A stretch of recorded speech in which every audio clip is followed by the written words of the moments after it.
اس پہ اللہ کا شکر ادا کریں. یہ نہ دیکھیں سب روزے رکھنے تو ہم نے رکھ لیا تو کیا ہو گیا. بھائی سب کا نہیں پتا, ہم تو نالائق ہیں یار, سب تو بہت نیک ہیں, وہ تو رکھ سکتے ہیں. ہم جیسے نالائق کو اللہ نے توفیق, میرا جو اللہ سے معاملہ ہے مجھے کیا پتا آپ کا کیا معاملہ ہے, میں تو اپنا معاملہ دیکھوں گا. تو ہمارے نبی اپنے آپ کو موٹیویٹ کیسے کرتے تھے؟ رہب وما, پیاس چلی گئی, وابتلت العروق, رگیں تر ہو گئیں, وثبت الاجر انشاء اللہ, اور اللہ نے چاہا تو اجر ہمارے اعمال میں لکھ دیا گیا, اجر لکھ دیا گیا ہے. تو اس سے انسان کو اگلے دن دوبارہ روزہ رکھنے کا حوصلہ ملتا ہے. اور گناہ میں الٹا, تھوڑی دیر کی لذت, یہاں سے بات شروع ہوئی تھی کہ جوانی میں بھی یہ لذتیں اگر آپ نے کنٹرول نہیں کیا نا تو بڑھاپے میں یہ لذتیں بڑھیں گی, مگر گناہ کرنے کی طاقت کیا ہو جائے گی؟ ختم. تو حسرت, افسوس, ٹینشن والی زندگی. تو اس لیے جوانی میں اپنے آپ کو نیکی کا عادی بنا لو, اس سے بڑھاپا بڑا خاندانی گزرے گا. اللہ اللہ کی بڑھاپے میں توفیق ملے گی. جوانی میں تسبیح کی عادت ڈال لو. سمجھتے ہو؟ نہیں آ رہی سمجھ میں؟ جوانی میں کیا عادت ڈال لو؟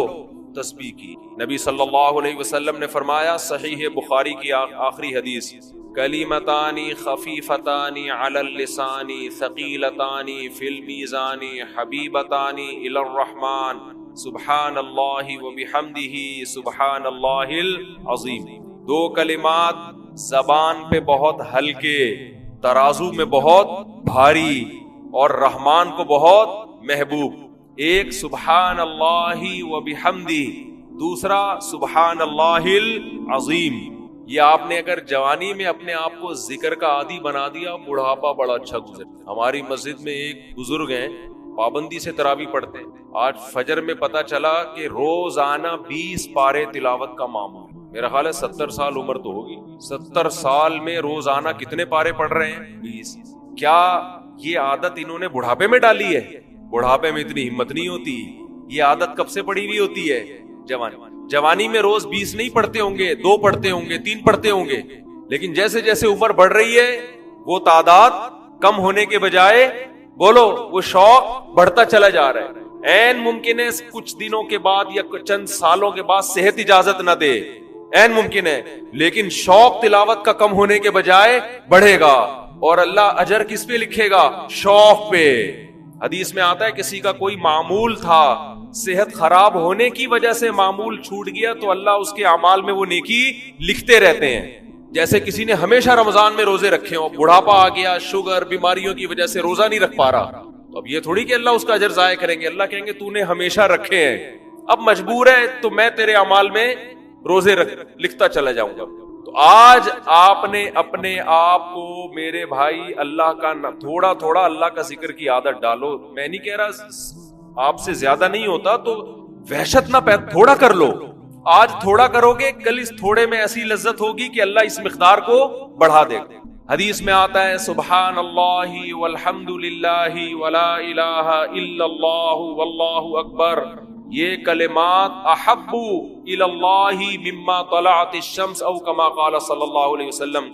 سورج جن چیزوں پہ طلوع ہوتا ہے, ظاہر ہے سورج تو پوری دنیا پہ طلوع ہوتا ہے, ان تمام چیزوں میں اللہ کو سب سے زیادہ محبوب یہ کلمات ہیں. اور دیکھو اس میں اللہ کا کوئی فائدہ نہیں ہے, اللہ کی آپ حمد و ثنا کریں, اللہ کا کوئی فائدہ نہیں ہے.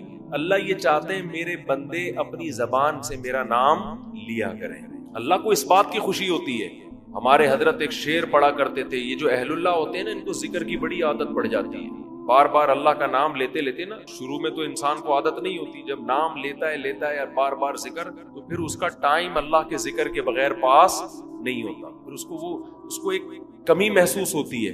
کسی کو چائے کی عادت پڑ جائے, چرس کی عادت پڑ جائے, سگریٹ کی عادت پڑ جائے, نہیں ملے تو تڑپتا ہے نا. تو جس کو ذکر کی عادت پڑتی ہے نا, اس کو جب ذکر کا ٹائم نہ ملے تو اس کا دل پریشان ہو, اس کو اللہ کے نام میں چسکا آنے لگتا ہے. لیکن یہ پہلے دن نہیں ہوگا, عادت ڈالنی پڑے گی. تو روز آنا اس کا معمول بنا لیں, 100 دفعہ صبح 100 دفعہ شام تسبیح کا معمول بنا لیں. اس سے کیا ہوگا, ابھی شاید دل نہ لگے آپ کا, لیکن جیسے جیسے عمر بڑھے گی اللہ کے نام کا چسکا لگنا شروع. بڑھاپا بہت اچھا گزرے گا اللہ کو یاد کر کے. کھوپڑی شریف میں بات آ رہی ہے کہ نہیں آئی؟ اور اگر ہر وقت دنیا کے تذکرے کرتے رہنا, ہر وقت ویڈیو گیم لے کے بیٹھے ہوئے پب جی کھیل رہے ہیں, سانپ والا کھیل, تو سانپ والا ختم ہو گیا, اب آ رہا ہے سانپ والا. نوکیا میں آتا تھا سانپ لمبا ہوتا جا رہا ہے, اس کو بھی فضول ٹائم ویسٹ کر رہے ہیں. ہم پریشان ہوتے ہیں یار, ہمارے پاس کاموں کو نمٹانے کا ٹائم نہیں ملتا. ہم تو چاہ رہے کاش یہ دن 24 گھنٹے کے بجائے 48 گھنٹے کا ہو جائے. اور لوگ کیا کر رہے ہیں کہ وہ باقاعدہ ارادہ کر کے ضائع کر رہے ہیں ٹائم. ہمارے تو کام نہیں نمٹتے. جب ہم رات کو سونے کے لیے لیٹتے ہیں تو کہتے ہیں یار آج کا دن بھی گزر گیا اور کام ویسے کے ویسے, اور ادھر باقاعدہ ارادہ کر کے جو ہے نا ٹائم ضائع کیا جا رہا ہے کہ چلو ٹائم ویسٹ کرتے ہیں. ایسی چیز میں ٹائم گزر جائے نا جو ذہنی تفریح کا ذریعہ بنے تو بھی ٹھیک ہے. گپ شپ لگا لو دوستوں کے ساتھ بیٹھ کر, یہ کیا ہے یار, دماغ کو خامخواہ کا تھکا رہے ہو بیٹھ کے. تو اگر پب جی کھیلنے کی عادت ڈال لی تو جاؤ گوروں کا بڑھاپا دیکھو. اولڈ ہاؤس میں بڑھاپے میں اسنوکر کھیلتے ہیں, کیرم بورڈ کھیلتے ہیں, لڈو کا نہیں مجھے پتا, یہ چیزیں کھیل رہے ہوتے ہیں بڑھاپے میں. اور ہمارا بوڑھا بڑھاپے میں ایک دن میں 20 پارے ختم کر رہا ہے. سمجھتے ہو کہ نہیں, وہ نماز میں دل بہلا رہا ہے, وہ تہجد میں اس کا ٹائم گزر رہا ہے. کوئی ویڈیو نہ بنائے, لکھا ہوا ہے نا.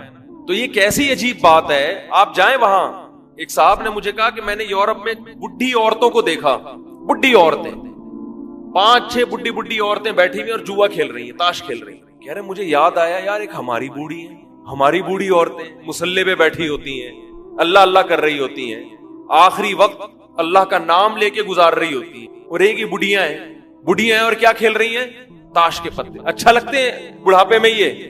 ہمارے بوڑھے کو دیکھو, آدمی کا دل چاہتا ہے اس سے دعا کروائے کہ بابا جی میرے بھی سر پہ ہاتھ رکھ. جو تاش کھیل رہی ہو بیٹھ کے, اس بڈھی سے دل چاہے گا؟ اسے تو آدمی نصیحت کرے گا کچھ اور کر لے. تھوڑے دنوں میں اتنا راشا آئے گا نا ہاتھوں میں, تھوڑے دنوں میں, کہ ایک پتے کے بجائے 2. حضرت حذیفہ رضی اللہ عنہ سے روایت ہے کہ رسول اللہ صلی اللہ علیہ وسلم نے فرمایا, اللہ نے ہمیں پچھلی امتوں پر 3 باتوں میں فضیلت دی. حدیث میں جب 3 کا عدد آتا ہے تو اس کا مطلب یہ نہیں کہ 4 نہیں ہو سکتی, 5 نہیں. یہ کئی بار یہ مضمون بیان کر چکا ہوں. فرمایا جعلت صفوفنا کا صفوف الملائکہ, ہماری صفوں کو ایسے بنائے گئے جیسے فرشتوں کی صف. تو نماز میں صفیں بنا کے نماز پڑھنا یہ اس امت کا خاص ہے. پچھلی امتوں میں کوئی ترتیب نہیں تھی بھئی جہاں بھی کھڑے ہو جاؤ. وجعلت لنا الارض كلها مسجدا, پوری زمین ہمارے لیے سجدہ گاہ بنا دی گئی, جہاں بھی نماز کا وقت ہو نماز پڑھ لو. پچھلی امتوں میں ضروری تھا کہ وہ جو کنیسہ میں یا اپنے جو بھی عبادت گاہ ہے نا چرچ, اس میں جا کے نماز پڑھیں. یہ اجازت نہیں تھی کہ کہیں بھی. اس حدیث کا یہ مطلب نہیں ہے کہ آپ بھی جہاں چاہیں نماز پڑھ لیں, جماعت سے مسجد میں نماز نہ پڑھیں. مطلب یہ ہے کہ جہاں مسجد دور ہو اور سفر میں ہو آپ, حرج ہو, تو پھر کہیں بھی پڑھ سکتے. اس سے بعض لوگ یہ بھی استدلال کرتے ہیں کہ جماعت کی نماز ضروری نہیں ہے. تو مسجد کی جماعت کی نماز یہ واجب ہے. وَجُعِلَتْ تُرْبَتُهَا لَنَا طَهُورًا إِذَا لَمْ نَجِدِ الْمَاءَ, اور زمین کی مٹی کو ہمارے لیے طہور بنا دیا گیا ہے اگر ہم پانی نہ پائیں. یعنی تیمم بھی اس امت کی خاصیت. چلیں, وہ مسجد کے حکم میں نہیں ہے. چلیں 5 to 7. حضرت عمران رضی اللہ عنہ سے روایت ہے, ہم نبی کے ساتھ سفر میں تھے, آپ نے نماز پڑھائی. صلاح کا صلہ جب بات ہے تو نماز پڑھانے کے معنی میں. جب آپ نماز سے فارغ ہوئے تو آپ نے دیکھا ایک آدمی جس نے لوگوں کے ساتھ نماز نہیں پڑھی, کنارے پر تھا. فقال ما منعک یا فلان, اے فلان تمہیں کس چیز نے ہمارے ساتھ نماز پڑھنے سے روکا؟ قال اصابتنی جنابۃ ولا ماء, مجھے غسل جنابت فرض ہو گیا ہے لیکن پانی موجود نہیں ہے, اس لیے میں نے نماز نہیں پڑھی. فرمایا علیک بالصعید, مٹی کو لازم پکڑو یعنی تیمم کرو. فإنہ یکفیک, وہ کافی ہو جائے گی. متفقون علیہ. حدیث نمبر 5 to 8. چلیں عن عمار اما تذکروا, جی حضرت عمار رضی اللہ عنہ سے روایت ہے کہ ایک شخص حضرت عمر بن خطاب کے پاس آیا اور کہنے لگا کہ مجھے جنابت لاحق ہوئی لیکن میں پانی نہیں پاتا تھا. حضرت عمار نے حضرت عمر سے کہا کہ آپ کو یاد ہے کہ ہم ایک سفر میں تھے, آپ بھی اور میں بھی, آپ نے نماز نہیں پڑھی, دونوں کو جنابت لاحق ہو گئی تھی, ٹھیک ہے نا, تو لیکن میں نے کیا کیا تھا, فتمعقت فصلیت, میں تو زمین میں لوٹ پوٹ ہوا تھا.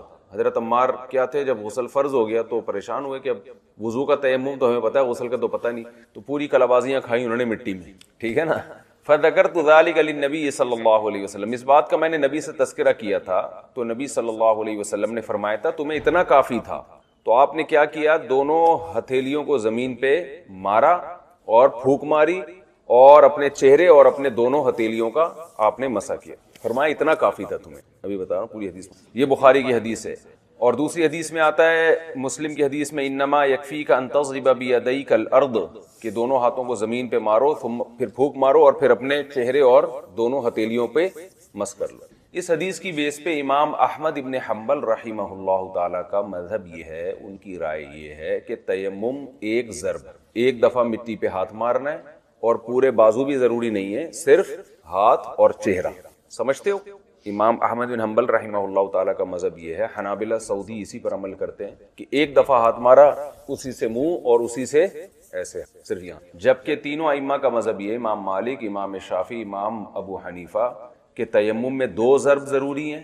ضربۃ للوجہ، ایک ضرب سے چہرہ، اور دوبارہ ہاتھ مارنا ضروری ہے، اس سے پورا بازو تک، کوہنیوں تک ہاتھ. یہاں تک ہاتھ کیا تو تیمم نہیں ہوگا، یعنی دو دفعہ ضرب اور ہاتھ بھی یہاں تک. تو جمہور کی دلیل وہ مشہور احادیث ہیں جن میں التیمم ضربتان کے الفاظ ہیں کہ تیمم دو ضرب ہے، ضربۃ للوجہ و ضربۃ للیدین، دونوں ہاتھوں تک. اور مرفق کا بھی تذکرہ ہے، خود نبی سے صحیح سند سے ثابت ہے کہ آپ نے کوہنیوں تک مسح کیا ہے. کیونکہ اب میں اختصار سے کام لوں گا نا، ہمارا یہ بہت نصاب باقی ہے، بہت زیادہ ڈیٹیل میں جانے سے کتاب 1/4 بھی نہیں ہوگی، تو میں اس کا آپ کو اجمالی طور پر بیان کروں گا. جتنی بھی حدیث ہیں ان میں یہی تذکرہ ملتا ہے کہ کوہنیوں تک تیمم اور دو ضرب. یہ جو حدیث ہے اس کا جواب یہ ہے کہ یہ اصل میں حضرت عمار ابن یاسر کو رسول اللہ صلی اللہ علیہ وسلم کا تیمم کا پورا طریقہ نہیں سکھا رہے تھے، بلکہ یہ اشارہ کر رہے تھے کہ مٹی میں کلا بازیاں کھانے کی ضرورت نہیں ہے، بلکہ وہی معہود طریقہ ہے جس میں یہ کیا جاتا ہے. یوں اشارہ تھا کہ یہ پورا طریقہ نہیں بیان کیا جا رہا کہ اس طرح ہو جائے گا. تو بعض دفعہ ہم مختصر طریقے پر اکتفا کرتے ہیں، اس سے مقصد وہ طریقے کی ڈیٹیل بیان کرنا نہیں ہوتا، اس کا مقصد یہ ہوتا ہے احتراز اس سے کہ جو آپ کر رہے ہو وہ ضروری نہیں ہے. تو یہ صرف اشارہ کرنا مقصد تھا. ویسے بھی تیمم خلیفہ کس کا ہے؟ وضو کا. تو وضو میں جب چہرے سے پورا چہرہ مراد ہے اور ہاتھ سے، تو خلیفہ میں بھی پورے ہاتھ ہی مراد ہوں گے نا. تو اور ویسے بھی عبادات میں احتیاط ضروری ہے. بعض حضرات نے اس سے بھی استدلال کی ہے کہ چور کا جو ہاتھ کاٹنے کا حکم ہے تو یہاں سے نہیں کاٹا جاتا بلکہ یہاں سے کاٹا جاتا ہے، تو ید کا اطلاق صرف اس حصے پر ہوگا. تو ہم یہ کہتے ہیں کہ حد میں احتیاط یہ ہے کہ ید کو گٹوں تک فرض کیا جائے، اور تیمم میں احتیاط یہ ہے کہ ید سے پورا ید مراد لیا جائے. تیمم عبادت ہے نا، تو عبادت میں احتیاط کا تقاضا ہے کہ یہاں تک ید اس میں داخل، کیونکہ ید کا اطلاق دونوں پر ہوتا ہے. اور حد میں جو ہے نا اس میں تو چور کا ہاتھ کاٹا جا رہا ہے، تو جب تک یقینی طور پر یہاں کی دلیل نہیں ہوگی تو کم سے کم ہی ہاتھ کاٹا جائے گا نا. تو کم سے کم ہاتھ کا اطلاق یہاں پر ہوتا ہے. تو احتیاط حدود میں یہ ہے کہ کم سے کم سزا دی جائے، اور عبادت میں یہ ہے کہ زیادہ سے زیادہ اس میں داخل کیا جائے. چلیں، ہاتھ ہر جگہ تک مس کرنا ہے بس. اس میں بھی وہمی بن جاتے ہیں لوگ، ناخنوں کے یوں گھسیڑ رہے ہوتے ہیں، بس یوں پورا ہاتھ. تیمم کا طریقہ یہ ایک دفعہ ہاتھ زمین پہ مارا، یہ دوبارہ مارا، پورا منہ اچھی طرح سے مل لی بس. چلو، کپڑے جو ناپاک ہو گئے ہیں احتلام کی وجہ سے ان کو دھونا لازم ہے. اگر دھونا ممکن نہیں ہے تو پھر اسی میں نماز پڑھ لیں، مجبوری ہے. البتہ یہ ضرور ہے کہ احتلام سے کپڑے جو خراب ہو گئے، اگر آپ کے پاس الگ سے کوئی چادر ہے تو پھر وہ چادر باندھ کے نماز پڑھیں، کیونکہ پاک کپڑے تو موجود ہیں نا. چلیں، فَحَتَّهُ بِعَصًا كَانَ مَعَهُ، دیوار کو آپ نے لاٹھی سے کھرچا تاکہ اس کی مٹی نکل آئے. یہ افضل ہے. ویسے تو مٹی کی دیوار سے بھی تیمم کرنا جائز ہے، لیکن اگر مٹی نکل آئے تو اچھا ہے. اور یہ بھی ممکن ہے کوئی اس میں کچرا لگا ہوا اس کو آپ زائل کرنا چاہتے ہو، تو ہمیں اس کی تفصیل معلوم نہیں ہے کہ کیوں کھرچا. یہ حدیث پہلے بھی گزر چکی ہے، سند کے لحاظ سے یہ حدیث ضعیف ہے. چلیں آگے. کہہ رہے لم اجد هذه الروایت فی الصحیحین. صاحب مصباح نے اس کو، صاحب مصابیح نے اس کو فصل اول میں رکھا ہے، حالانکہ فصل اول میں تو شیخین کی روایت ہوتی ہے. تو کہہ رہی ہے یہ شیخین کی روایت نہیں ہے، مجھے کہیں بھی نہیں ملی ہے. اچھا، یہ اگلی حدیث کے بارے میں، تو ان سے گویا تسامح ہوا ہے. چلیں، حدیث نمبر 530، حضرت ابو ذر رضی اللہ عنہ سے روایت ہے کہ رسول اللہ صلی اللہ علیہ وسلم نے فرمایا پاکیزہ مٹی مسلمان کا وضو ہے، مسلم کے وضو کا پانی ہے گویا کہ، اگرچہ وہ 10 سال تک پانی نہ پائے. یعنی اس میں کوئی غم نہیں کرنا چاہیے جب تک پانی نہ ملے. فَإِذَا وَجَدَ الْمَاءَ، جب پانی مل جائے، فَلْيَمُسَّهُ بَشَرَهُ، بشر کھال کو کہتے ہیں، تو پھر اپنی کھال تک پانی پہنچائے، یہ اس کے لیے بہتر ہے. بہتر کا معنی ضروری ہے. چلیں، لا سألوا اذ لم يعلموا انما شفاء العی السؤال. حضرت جابر رضی اللہ عنہ سے روایت ہے، حدیث نمبر 531، کہ ہم سفر میں تھے، ایک شخص کو پتھر لگ گیا، فشجہ فی راسہ، پتھر لگنے سے ان کے سر میں زخم آ گیا، رات کو احتلام بھی ہو گیا. ساتھیوں سے صبح اٹھ کے پوچھا کہ میرے لیے کوئی تیمم میں رخصت ہے، میرے سر میں زخم آ گیا تو کیا میں تیمم کر سکتا ہوں؟ انہوں نے کہا کہ نہیں، ہم آپ کے لیے تیمم میں رخصت نہیں پاتے، آپ تو پانی پر قدرت رکھتے ہو، بھائی نہا لو. وہ نہا لیے اور ان کا انا للہ و انا الیہ راجعون جب ہم نبی کے پاس آئے تو آپ کو اس واقعے کی خبر دی گئی، آپ صلی اللہ علیہ وسلم غضبناک ہوئے، فرمایا ان لوگوں نے ان کو قتل کر دیا ہے، اللہ ان کو ہلاک کر دے۔ یعنی ایک ایسے بددعائی کلمات آپ نے غضب میں آ کے کہے کہ اللہ ان کو ہلاک کر دے۔ الا سألوا اذ لم يعلموا، جب انہیں مسئلہ معلوم نہیں تھا تو انہوں نے پوچھا کیوں نہیں؟ انما شفاء العی، یہاں تو عی لکھا ہے لیکن مرقات میں لکھے لفظ عی ہے، یہاں عی لکھا ہوا ہے لیکن مرقات میں لکھا ہے کہ یہ لفظ عی ہے، عی نہیں ہے، واللہ اعلم۔ تو عی کہتے ہیں محتاج کو، جو آدمی محتاج ہو اس کی شفا سوال کرنے میں ہے، یعنی اگر مسئلہ معلوم نہیں تھا تو کسی صاحب علم سے پوچھ لیتے۔ انما کان یکفیہ ان یتیمم، ان کے لیے یہ بات کافی تھی کہ وہ تیمم کر لیتے، ویعصب علی جرحہ خرقۃ، اور اپنے زخم پر کپڑا باندھ لیتے، ثم یمسح علیہا، اس پہ مسح کر لیتے، ویغسل سائر جسدہ، اور باقی جسم کو دھو ڈالتے۔ حدیث کا یہ جو حصہ ہے نا آخر کا، یہ ضعیف ہے۔ یہ واقعہ تو ہے کہ ایسے ہوا تھا اور وہ ان کا انتقال ہو گیا، تو آپ نے فرمایا کہ جو محتاج ہے اس کی شفا سوال میں، باقی آگے جو الفاظ ہیں وہ ٹھیک نہیں۔ تو مسئلہ یہ ہے، یہ اسی وجہ سے امام شافعی کا اس مستدل یہ ہے کہ بعض صورتوں میں تیمم بھی کرے اور غسل بھی کرے، تو ایسا نہیں ہے جب تیمم ہوگا تو غسل نہیں ہوگا، غسل ہوگا تو تیمم نہیں ہوگا۔ تو یہ حدیث چونکہ ضعیف ہے لہذا اس سے استدلال درست۔ باقی مسئلہ یہ ہے کہ اگر کسی کے زخم لگ جائے، اور کیونکہ وہاں دوسری روایت میں آتا ہے شدید سردی بھی تھی، تو شدید سردی سے انتقال ہوا تھا، تو شدید سردی میں نہانے گرم پانی کرنا بھی ممکن نہ ہو، کیونکہ گرم پانی کرنا ممکن ہو پھر نہانے سے انسان نہیں مرتا، پھر گرم پانی کر کے ہی نہانا پڑے گا آپ کو، چاہے نماز کا وقت نکل جائے۔ تو لیکن گرم پانی بھی ممکن نہ ہو یا گرم پانی سے بھی غسل ممکن نہ ہو، تو پھر ایسی صورت میں تیمم ہوگا۔ اور اگر کسی کے سر میں زخم ہے تو وہاں پانی نقصان پہنچاتا ہے تو پٹی باندھ کے مسح کرے، باقی جسم پہ پانی بہا لے۔ وہ سمجھتے ہو؟ تیمم کب ساقط ہوگا؟ جب غسل میں آدھا جسم آدھے سے زیادہ ایسا ہو کہ اس پہ پانی بہانا ممکن نہ ہو، تو پھر پورے جسم سے ہی غسل ساقط ہو جائے گا۔ سمجھتے ہو؟ چلیں کیا بھائی؟ ہاں اگر ایسی جگہ پہ ہے کہ وہاں پانی لگانے سے پورا جسم کو نقصان پہنچنے کا خطرہ ہو، یا باقی جسم پہ بھی پانی نہیں ڈال سکتے ہو تو ٹھیک ہے، نہیں پھر تیمم واجب ہو جائے گا۔ جیسے کسی کو بخار ہو رہا ہے، وہ پانی بہانے سے اس کو نقصان ہے، تیمم۔ چلیں یہ حدیث یہ جو ہے نا فإنما شفاء العی عی، دونوں باتیں ذکر کی گئی ہیں، عی کے ساتھ بھی اللہ عالم۔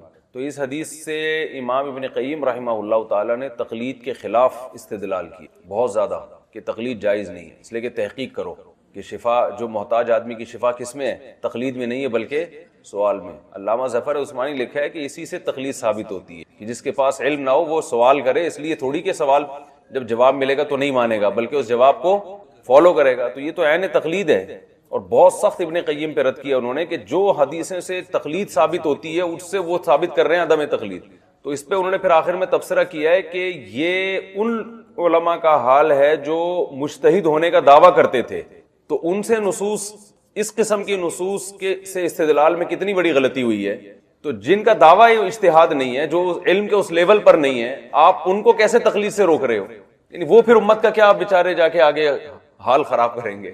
یعنی ان کا مقصد یہ تھا کہ جن لوگوں نے اجتہاد کا دعویٰ کیا ہے وہ جب دلائل سے ثابت ہوتا ہے کہ مجتہد نہیں ہے، تو اس لیے جو پہلے مجتہد گزر چکے ہیں نا انہی میں سے کسی ایک کو فالو کیا۔ چلیں آئیے عین کے زبر کے ساتھ زیر کے ساتھ ہے نا، ہاں شفاء العی سؤال۔ چلیں کیا اس سند سے چلو ہاں ٹھیک ہے۔ وَأَجْزَأَتْكَ صَلَاتُكَ اجر مرتین، سبحان اللہ۔ حدیث نمبر 533، حضرت ابو سعید خدری رضی اللہ عنہ سے روایت ہے کہ دو آدمی سفر میں نکلے، نماز حاضر، ان کے پاس پانی نہیں تھا، دونوں نے تیمم کیا، نماز پڑھ لی، پھر پانی وقت کے اندر مل بھی گیا، تو جن کو ایک شخص نے نماز کا اعادہ کر لیا، دوبارہ نماز پڑھی وضو کر کے، دوسرے نے اعادہ نہیں کیا، دونوں نے اجتہاد کیا نا۔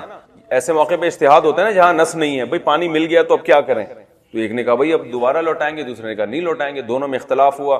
نبی کے پاس آئے، اس کا تذکرہ کیا، آپ نے فرمایا جس نے اعادہ نہیں کیا تھا تم سنت کو پہنچے، یعنی تم نے صحیح کام کیا۔ مسئلہ یہی ہے کہ تیمم میں کرنے کے بعد نماز پڑھ لی، پھر پانی مل بھی گیا تو وہ پرانی نماز باطل نہیں ہوتی، مسئلہ یہی ہے، اور تمہاری نماز تمہیں کافی ہو گئی۔ اور جس نے وضو کیا اور دوبارہ اعادہ کیا، فرمایا تمہیں 2 اجر ملیں گے، تمہیں 2 اجر ملیں گے، ایک تو اجتہاد کا اجر، ایک نماز پڑھ لی، کیونکہ تم اس وقت اسی کو شریعت سمجھ رہے تھے۔ تو اب دیکھو 2 متضاد رائے ہیں نا، اس سے بھی پتہ چلتا ہے کہ یہ جو اہل حدیث حضرات کہتے ہیں نا کہ بس ایک ہی رائے ٹھیک، بعض اہل حدیث کہتے ہیں ایک ہی رائے کیا ہوتی ہے ٹھیک، دوسری رائے کو ایسے سمجھتے ہیں کالعدم۔ تو صحابہ سے حدیث کو سمجھنے میں 2 رائے ہو گئی، تو نبی نے دونوں کو درست قرار دیا ہے. تو اسلام میں دو متضاد رائے بھی دونوں بیک وقت اسلام ہو سکتی ہیں, سمجھتے ہو؟ تو مجتہدین کے جو آپس کے اختلافات ہیں نا, یہ اسلام کے اندر ہی کے ہیں, یہ اسلام کے باہر کے فرقے نہیں ہیں جو 72-73 فرقے جو جہنم میں جائیں گے, یہ وہ والے نہیں ہیں. تو اسلام کے اندر ہی اگر اختلاف ہوتا ہے حدیث کو سمجھنے میں, قرآن کو سمجھنے میں, تو یہ اختلاف میں دونوں پہ نبی صلی اللہ علیہ وسلم نے دونوں کو خوشخبریاں سنائی ہیں, جیسے یہاں پر ہوا. جی, اہل حدیث یہ کہہ سکتے ہیں یہاں پہ کہ یہ جب حدیث آ گئی تو اس کے بعد تو اب اختلاف نہیں کرنا نا بھائی, حدیث تو آ گئی کہ وضو اب دوبارہ نماز لوٹانا ضروری نہیں ہے. اب اگلی دفعہ جب یہ صحابی نماز تیمم سے پڑھیں گے, بعد میں پانی مل جائے گا تو نہیں لوٹائیں گے نا, پھر بھی لوٹائیں تو یہ کس کی مخالفت ہے؟ حدیث کی مخالفت ہے. تو وہ یہ کہہ سکتے ہیں کہ ہم کہتے ہیں کہ جب حدیث آ جائے تو پھر اختلاف کرنے کی گنجائش باقی نہیں رہتی, اور تم لوگ تو حدیث آنے کے بعد بھی اختلاف کرتے ہو. اس کا جواب یہ ہے کہ وہ حدیث آپ کے مطلب کی حدیث ہوتی ہے, دوسری حدیث آپ کے سامنے نہیں ہوتی. فقہائے کرام کا جو اختلاف ہے یہ حدیث سامنے آنے میں, اس کی شرح میں, یا اس کے مقابلے میں دوسری حدیث کی وجہ سے ہوا ہے. یہ جو آپ الزام لگا رہے ہو نا مجتہدین پر اور فقہا پر کہ ان کے اقوال حدیث قرآن و سنت کے خلاف ہیں, یہ آپ کی وہ قرآن و سنت کے خلاف نہیں ہے, آپ کی تحقیق کے خلاف ہیں. آپ ایک حدیث سے کچھ مفہوم سمجھتے ہو, وہ کچھ اور سمجھتے ہیں, تو آپ کی رائے اور ان کی رائے میں اختلاف ہوا ہے. تو جب آپ اور ان کی رائے میں اختلاف ہوگا تو ان کی رائے کو ترجیح دی جائے گی. تو اس کو ان کی رائے کو حدیث کے مقابل بنا کے پیش نہ کریں, ان کی رائے کو اپنی رائے کے مقابل بنا کے پیش کریں. سمجھتے ہو؟ یعنی آپ کی رائے تو حدیث ہے اور ان کی رائے کیا ہے؟ حدیث کے مخالف ہے. چلو, حضرت ابو الجہیم ابن حارث ابن صمہ فرماتے ہیں کہ رسول اللہ صلی اللہ علیہ وسلم بیر جمل, مدینہ کے قریب کوئی جگہ تھی, وہاں کا کنواں تھا, وہاں سے آ رہے تھے. ایک شخص ملا, اس نے سلام کیا, آپ نے جواب نہیں دیا. آپ دیوار کی طرف گئے اور چہرے اور ہاتھوں کا مسح کیا اور پھر سلام کا جواب دیا. تو نبی سے بعض دفعہ یہ بھی ثابت ہے کہ آپ نے بغیر وضو کے جواب دینا مناسب نہیں سمجھا. تو یہ بھی اس سے یہ پتہ چلتا ہے کہ ہر وقت باوضو رہنا چاہیے, اور وضو کا پانی نہیں تھا اس وقت تو تیمم کر لیا. تو یہ آپ کی عام سنت نہیں تھی, احیاناً کبھی ایسے کی ہے, صرف سلام کی اہمیت کو بتانے کے لیے. لیکن ساری زندگی جو نبی سلام کا جواب دیتے رہے وہ نہ تیمم کیا نہ اس کے لیے وضو. تو ایسا نہیں ہونا چاہیے کہ آپ ساری زندگی کے عمل کو چھوڑ دو اور ایک عمل کو ایک دفعہ جو کام ہوا اس کو پکڑ لیا جائے. اور یہ اب دیکھو یہ بھی ہے نا کہ پانی تو دور تو مل جاتا نا پانی. حنفیہ کے نزدیک اگر نماز جنازہ کھڑی ہوئی ہے اور آپ وضو کرنے کے لیے گئے تو جنازے کی نماز نکل جائے گی, تو تیمم کرنا بھی جائز ہے ایسے موقع پہ. حالانکہ پانی موجود ہے لیکن آپ کو پتہ ہے وضو کرنے میں اتنی دیر لگے گی کہ جنازہ نکل جائے گا, تو وہ جائز ہے. جبکہ جمعے کی نماز اگر نکلنے کا خطرہ ہو تو جائز نہیں ہے, کیونکہ جمعے کا خلیفہ ظہر کی نماز موجود ہے, جبکہ جنازے کا کوئی خلف نہیں ہوتا, جنازہ دوبارہ پڑھنا جائز ہی نہیں ہے. تو یہاں بھی یہی ہے کہ نبی صلی اللہ علیہ وسلم نے سلام کا جواب فوراً دینا تھا نا, تو اگر وضو کرنے کے لیے جاتے تو جواب کا موقع نکل جاتا. تو اس حدیث سے بھی یہ بھی احناف کی دلیل بن سکتی ہے نماز جنازہ کے بارے میں, کہ اگر جنازہ نکلنے کا خطرہ ہے اور آپ کو یہ ڈر ہے کہ وضو کا پانی اگرچہ موجود ہے مگر میں نے وضو کیا تو جنازے کی نماز نکل جائے گی, تو ایسے موقع پہ آپ دیوار سے تیمم, میں نے کیا ایک دفعہ جنازہ نکل رہا تھا, دیوار سے تیمم کیا, چونا لگا ہوا تھا دیوار پہ, یہ جو کلر ہوتا ہے نا ڈسٹمپر, اس پہ بھی تیمم جائز ہے. آئل پینٹ پہ جائز نہیں جب تک اس پہ گرد نہ ہو. یہ تو یہ ڈسٹمپر ہے نا, میٹ پہ بھی صحیح نہیں ہے, یہ آئل کی طرح ہوتا ہے. چلیں کر لیں. ہاں نہیں, خود نہیں پڑھا سکتا تیمم, کیونکہ جب خود پڑھائے گا تو اس کے اختیار میں ہے نا, تو وضو کر کے پڑھا لے. چلیں, یہ جو دو جنازے آج کل ہو رہے ہیں جائز نہیں ہے بھائی, بدعت ہے, اس کے خلاف آواز اٹھانی غلط ہوا ہے نا. کس نے کہا کہ صحیح ہوا؟ یہ بدعت ہے. نبی کے دور میں کبھی کسی کا 2 دفعہ جنازہ نہیں ہوا ہے. یہ ایک نئی بدعت چل پڑی ہے کہ ایک جنازہ گاؤں میں ہو رہا ہے, ایک شہر میں ہو رہا ہے, ایک ماموں پڑھا رہے ہیں, ایک چاچا پڑھا رہے ہیں. باہر اگر ہوا ہے تو غلط ہوا ہے, شریعت میں جائز نہیں. جی, اس حدیث کا وہی جواب ہے جو پہلے گزر چکا ہے. چلیں, غسل مسنون کا باب, سنت غسل. حدیث 537, نبی صلی اللہ علیہ وسلم نے فرمایا جب تم میں کوئی جمعہ کے لیے آئے تو اسے چاہیے کہ غسل کرے. امام مالک کا اور امام احمد بن حنبل کا ایک قول یہی ہے کہ جمعے کے دن غسل کرنا واجب ہے, لیکن جمہور کے نزدیک یہ منسوخ ہے, اور اس کی نص کی وجہ بھی آگے آ رہی ہے, مشکات میں یہ حدیث آ رہی ہے آگے. متفقون علیہ, نبی صلی اللہ علیہ وسلم نے فرمایا جمعے کا غسل واجب ہے ہر بالغ آدمی. احتلام کا مطلب جس کو بھی احتلام ہوتے ہیں, نہیں جو بھی بالغ ہے اس پر جمعے کا غسل واجب ہے.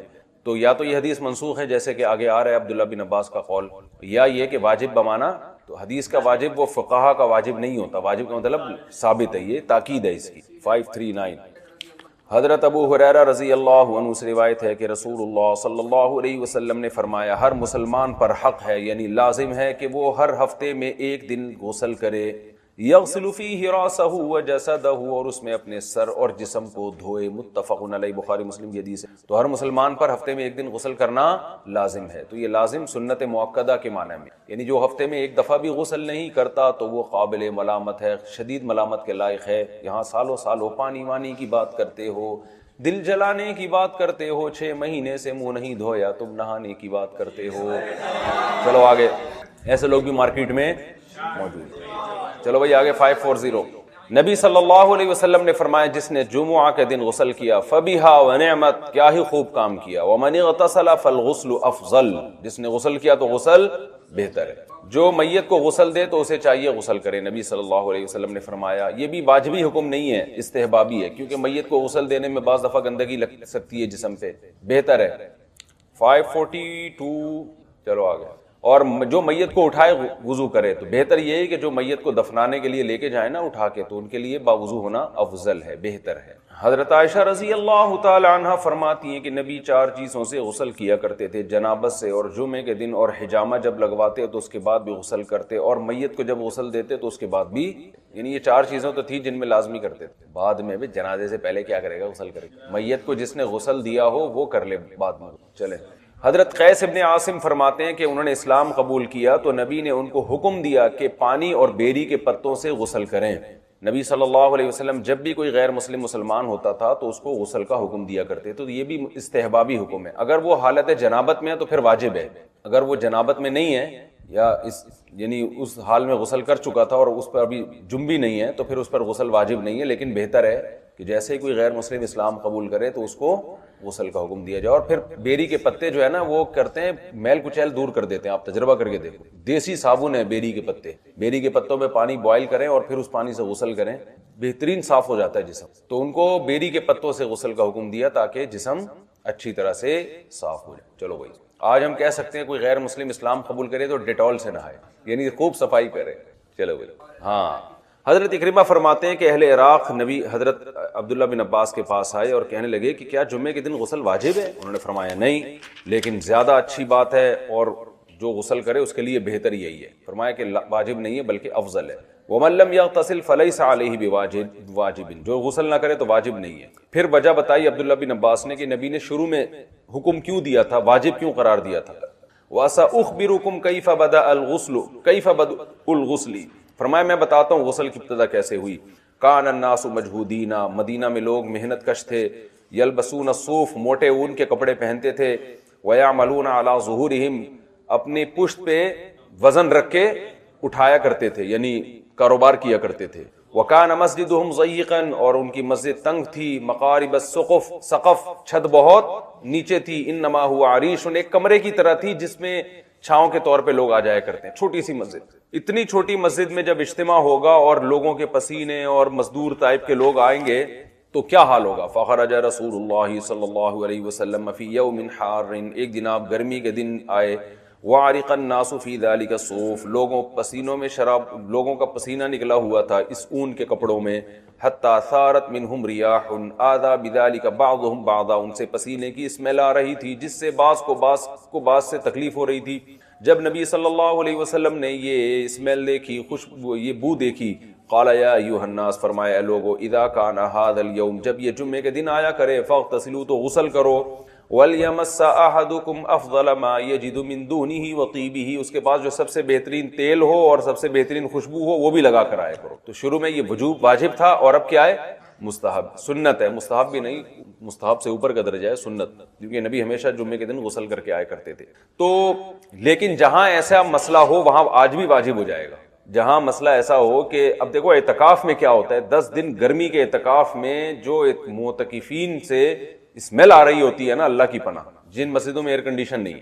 اب ہمارے ایک صاحب 1 مہینہ کا اعتکاف میں بیٹھے تھے گرمیوں میں، 1 مہینہ نہائے نہیں وہ، تو جیسے اعتکاف سے نکلنے لگے مجھ سے گلے ملنے لگے، میں پیچھے بھاگ گیا، میں نے کہا آپ عید کی بات ہم گلے ملیں گے، میرا ان سے مذاق تھا۔ تو بس وہ نہیں نہائے، انہوں نے کہا اعتکاف میں شاید نہیں نہانا چاہیے۔ ہاں، یہ مسئلہ ابھی تک زیر غور ہے کہ جمعے کا غسل معتکف کے لیے، اس میں دونوں رائے ہیں۔ اچھی بات ہے یار، کچھ تو یعنی اعتکاف میں، گرمیوں کے اعتکاف میں بالکل نہیں نہاتے، مسجد میں پیاس کی بدبو نبی نے برداشت نہیں کی ہے، تو یہ پسینوں کی بھبوکے کہاں سے برداشت ہوں۔ چلو حضرت عبداللہ بن عباس فرماتے ہیں پھر اللہ خیر لے آیا، یعنی لوگوں مالدار ہو گئے اور لوگوں نے اچھے کپڑے پہننا شروع کر دیے، وہ کفول عمل اور عمل سے کافی ہو گئے. کیا مطلب؟ خادم رکھ لیے، مزدور رکھ لیے. جب اللہ نے مال و دولت کی ریل پیل ہوئی ہے. ووسع مسجدهم، مسجد بھی بڑھ گئی. وذهب بعض الذي كان يؤذي بعضهم بعضا من العرق، اور وہ پسینے بھی چلے گئے جن سے لوگوں کو تکلیف ہوتی تھی. تو پھر غسل واجب نہیں رہا. چلو جی لم یؤکلوها. حضرت انس بن مالک فرماتے ہیں کہ یہود میں جب عورت کو حیض آتا تھا تو لم یؤکلوها، اس کو کھانے میں اپنے ساتھ شریک نہ کرتے اور اس سے گھروں میں اس کے ساتھ بیٹھتے بھی نہیں تھے. ولم یجامعوهن، بیٹھتے بھی نہیں تھے اس کے ساتھ. صحابہ نے نبی سے پوچھا اس بارے میں کہ ہم کیا کریں؟ بھئی پچھلا آسمانی مذہب تو یہ چلتا آ رہا ہے. تو اللہ تعالیٰ نے قرآن میں آیتیں نازل کی. وَيَسْأَلُونَكَ عَنِ الْمَحِيضِ، یہ حیض کے بارے میں آپ سے پوچھتے ہیں. تو آپ صلی اللہ علیہ وسلم نے اس آیت کے نازل ہونے کے بعد فرمایا اصنعوا كل شيء الا النکاح، سب کچھ کرو سوائے نکاح کے. نکاح سے مراد ہم بستری. نکاح کا اصل جو لغوی معنی ہے نا وہ ضم، ملنے کے معنی میں آتا ہے. یہی حدیث امام ابو حنیفہ کی بہت بڑی دلیل ہے کہ یہ جو قرآن مجید میں آتا ہے نا وَلَا تَنْكِحُوا مَا نَكَحَ آبَاؤُكُمْ، تمہارے باپ دادا نے جس سے نکاح کیا ہو، جن عورتوں سے تم عورتوں سے نکاح نہیں کر سکتے. تو یہاں نکاح کو اپنے اصل معنی میں اگر لیا جائے تو باپ نے جس عورت سے زنا کیا ہو تو بیٹا اس عورت سے بھی ہم بستری نہیں کر سکتے. سمجھتے ہو؟ یہ حرمت مصاہرہ زنا سے بھی اسی طرح ثابت ہوتی ہے جیسے نکاح سے ثابت ہوتی ہے، کیونکہ نکاح اصل میں غم ہی کے معنی میں آتا ہے، پھر ایک شرعی عقد کے معنی میں بھی استعمال ہونے لگا. یہ تو حدیث میں بھی دیکھو اصنعوا كل شيء الا النکاح، بیوی کے بارے میں آ رہا ہے کہ نکاح کے علاوہ سب کچھ کر سکتے ہو. تو بیوی سے تو نکاح پہلے ہی ہو چکا ہے نا، تو مطلب یہ کہ ہم بستری نہیں ہو سکتی، باقی اس سے بوس و کنار اور یہ سب جائز ہے اس سے. چلیں یہود کو یہ بات پہنچ گئی. فقالوا ما نريد هذا الرجل ان يدع من امرنا شيئا الا خالفنا فيه. نبی کے بارے میں کہنے لگے ان کے بارے میں ہم یہ سمجھتے ہیں کہ یہ کوئی ہمارے دین کے معاملے میں ایسی چیز نہیں ہے جس میں انہوں نے مخالفت نہ کی ہو، یعنی ہمارے اگینسٹ ہی چل رہے ہوتے ہیں. یہ تو ہمارے مذہب میں تو ہے کہ حائضہ عورت سے بالکل کنارہ کشی اختیار کرو، اور یہ انہوں نے ہم بستری کے سوا سب چیزوں کو جائز قرار دے دیا.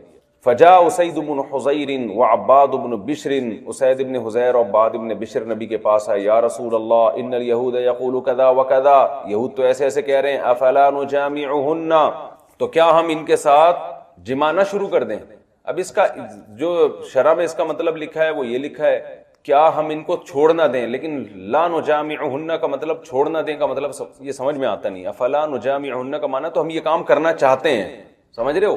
یعنی ہم پوری مخالفت کر لیں کہ ہمیں جماع کی بھی اجازت دے دی جائے. اور جو شرع میں اس کا معنی لکھا ہے وہ معنی لکھا ہے کہ کیا ہم یہود کی مخالفت کی وجہ سے ہم ایسا نہ کریں کہ ان کو چھوڑ دیں. یعنی جیسے یہود اپنی عورتوں کے ساتھ معاملہ کرتے ہیں، کنارہ کشی اختیار کرتے ہیں، تو ہمیں بھی آپ اجازت دیں ہم بھی کنارہ کشی، یہ تاکہ یہود سے خامخواہ کا جھگڑا نہ ہو ہمارا. کیا چھوڑ دیں؟ لیکن یہ لفظ سے یہ مطلب بنتا سمجھ میں نہیں آ رہا نا. افلا نجامعہن کا معنی تو یہ کہ ہم ان سے جماع ہی چھوڑ دیں، ہم ان سے ایسا نہ کریں. جیسے افلا تاخرون کا مطلب تم عقل سے کام کیوں نہیں لیتے، تو کیا ہم ان سے جماع کرنا نہ چھوڑ دیں؟ تو یہ بظاہر مطلب نکلتا ہے. نبی صلی اللہ علیہ وسلم کا چہرہ یہ سن کے متغیر ہو گیا، یہاں تک کہ صحابہ کہتے ہیں ہم سمجھے کہ آپ ہم پر بہت غضبناک ہوئے ہیں، لہذا یہ دونوں مجلس سے اٹھ کے چلے گئے. تو نبی صلی اللہ علیہ وسلم کے پاس ایک دودھ کا ہدیہ آیا ان کے فوراً بعد. تو آپ صلی اللہ علیہ وسلم نے وہ دودھ ان دونوں کے پیچھے بھیجا اور ان دونوں کو پلایا. تو وہ دونوں صحابی سمجھ گئے کہ آپ صلی اللہ علیہ وسلم ان سے ناراض نہیں ہیں. نبی کو احساس، نبی پہلے غضبناک ہوئے، پھر جب دیکھا ان پہ اثر زیادہ ہوئے تو پھر ان کی تلافی. تو یہ بھی سنت عمل ہے کہ اگر کوئی بڑا کبھی کسی چھوٹے پہ غصہ ہو جائے تو پھر اس کی تلافی بھی بولو بھائی کر لیں. تو غضبناک کیوں ہوئے؟ اس لیے کہ آپ صلی اللہ علیہ وسلم غیر ضروری سوالات سے بہت زیادہ غضبناک، جو اس پوچھنے کا نہیں ہے. کیونکہ اگر آپ کہہ دیتے ہاں تو جمعہ بھی حرام ہو جاتا، ٹھیک ہے نا، یعنی جمعہ بھی جائز ہو جاتا لیکن گندگی میں تلویث ہوتی. اور اگر آپ مزید پابندی لگا دیتے تو ہم پر اور زیادہ سختی ہو جاتی. تو ایسے سوال پوچھ کے اپنے اوپر پابندیاں نہیں لگانی چاہیے. میں افلا نجامعہن کو دوبارہ اور دوسری شروحات میں دیکھتا ہوں کیا مفہوم بیان کیا. چلیں حضرت عائشہ رضی اللہ تعالیٰ عنہ فرماتی ہے میں اور نبی ایک برتن سے غسل کیا کرتے تھے، حالانکہ دونوں جنابت کی حالت میں ہوتے. تو اس سے بھی بھائی حالت حیض بھی تو ناپاکی کی حالت ہے، تو جنابت میں بھی جب نبی ساتھ غسل کرتے ہیں تو اس سے پتہ چلتا ہے کہ عورت اگر ناپاکی کی حالت میں ہو تو اس سے کنارہ کشی اختیار کرنے کی ضرورت نہیں ہے. وَكَانَ يَأْمُرُنِي فَأَتَّزِرُ، اور حالت حیض میں یا جنابت کی حالت میں آپ مجھے حکم دیتے میں ازار پہن لیتی اور پھر آپ صلی اللہ علیہ وسلم مجھ سے مباشرت کرتے حالت حیض میں. وَكَانَ یعنی حالت حیض میں بھی ازار پہن لیتی. تو تاکہ اظہار اس لیے تاکہ جمع اور ہم بستری نہ ہو. اور فرمایا وَكَانَ يَخْرُجُ رَأْسَهُ يُخْرِجُ رَأْسَهُ إِلَيَّ وَهُوَ مُعْتَكِفٌ. اعتکاف کی حالت میں آپ مسجد نبوی سے اپنا سر میرے حجرے کی طرف نکالتے. فَأَغْسِلُهُ. میں اس سر کو دھوتی جبکہ میں حائضہ ہوتی. تو حائضہ عورت شوہر کی خدمت کر سکتی. چلیں باقی حالت حیض میں جمع تو بالکل حرام ہے, اس میں تو کوئی اختلاف نہیں ہے. جمع کے علاوہ کتنا استمتاع جائز ہے؟ تو بعض فقہا کے نزدیک ناف سے گھٹنوں تک استمتاع جائز ہی نہیں ہے, چھپانا واجب ہے. یعنی چھپانے سے مراد اس کی پھر اظہار لازم ہے, یہ بھی حدیث سے ثابت ہے. اور بعض کے نزدیک صرف جمع حرام ہے, جسے دخول کہتے ہیں, وہ حرام ہے, باقی سب جائز ہے. تو جن حضرات نے یہ حکم دیا ہے کہ ناف سے گھٹنوں تک اظہار پہننا حالت حیض میں عورت کے لیے ضروری ہے, اس کے بعد مرد اس سے اپنی خواہش پوری کر سکتا ہے, وہ اس لیے کہ اگر یعنی اظہار نہیں ہوگا تو اس بات کا خطرہ موجود ہوتا ہے کہ آدمی حرام میں پڑ جائے. تو ناجائز کے قریب جانا بھی کیا ہے؟ ناجائز ہے. تو فتویٰ اسی پر ہے, سمجھتے ہو. لیکن جس کو 100% یقین ہو, اطمینان ہو کہ میں ناجائز میں نہیں یعنی حرام کا ارتکاب نہیں کروں گا, تو بعض فقہا نے اس کی گنجائش. چلیں ایک صاحب کہنے لگے جو نئے شادی شدہ ہوتے ہیں, نئی نئی شادی ہوئی ہوتی ہے, ان کے لیے حائضہ عورت سے اپنے آپ کو روکنا بہت مشکل ہوتا ہے, تو ان کے لیے گنجائش ہے کہ وہ اظہار کے بغیر بھی جمع کر لیں بشرطے کہ دخول نہ ہو. لیکن سوال یہ پیدا ہوتا ہے اس کے بارے میں تو زیادہ خطرہ ہوتا ہے کہ وہ گناہ میں پڑ جائے گا. اس لیے یہ انہی لوگوں کو اگر کوئی گنجائش دی جائے کہ جن کو 100% اطمینان ہو کہ وہ یعنی حدود اللہ سے تجاوز نہیں کریں گے. چلیں لیکن حنفیہ میں فتویٰ بہرحال اسی پر ہے کہ حالت حیض میں ناف سے گھٹنوں تک اظہار پہننا ضروری, جیسے حضرت عائشہ رضی اللہ تعالیٰ عنہ کی حدیث ہے. چلیں حضرت عائشہ فرماتی ہیں کہ میں حالت حیض میں پانی پیا کرتی تھی, پھر وہ میں پیالہ نبی کو دیتی, نبی اسی جگہ منہ رکھ کے پانی پیتے جہاں میں نے منہ رکھا ہوتا. تو اس سے پتہ چلتا ہے کہ حالت حیض میں عورت کے ساتھ بالکل بھی کنارہ کشی نہیں ہے, سوائے مباشرت فاحشہ کے باقی سب جائز ہے. چلیں کیلاش میں گیا ہوں, وہاں بھی ایسا ہی ہوتا ہے, وہاں جو حائضہ عورتیں ہیں نا ان کے لیے الگ گھر بنائے ہوئے. پرانے قدیم مذاہب میں ایسا ہوتا تھا, بالکل ان سے کنارہ کشی, وہ ان دنوں میں بالکل الگ رہتی ہیں. وہاں بورڈ بھی لگا ہوا ہے کہ یہ ان کی مذہبی رسومات میں کوئی دخل اندازی نہ کرے, ان کو کچھ نہ کہیں. چلیں ہیں ہاں بیوہ کے ساتھ بھی وہ کہاں ہوتے ہیں؟ کہاں؟ کیلاش میں بیوہ عورت کو بھی الگ کمرے میں. تو آپ رابطہ کرو نا کسی بیوہ سے, شادی کرو. چلو حضرت عائشہ فرماتی ہیں نبی صلی اللہ علیہ وسلم میری گود میں سر رکھتے اور میں حالت حیض میں ہوتی اور قرآن کی تلاوت کرتے. متفقن علیہ. ان حیضتک لیست فی یدک. حضرت عائشہ فرماتی ہے مجھے نبی صلی اللہ علیہ وسلم نے مسجد سے مانگا خمرہ, اوڑھنی. تو میں نے عرض کیا یا رسول اللہ میں تو حالت حیض میں ہوں. آپ نے فرمایا حیض تمہارے ہاتھ میں تو نہیں ہے, یعنی ہاتھ سے پکڑ کے دے دو, ہاتھ تھوڑی نہ پاک ہے. چلیں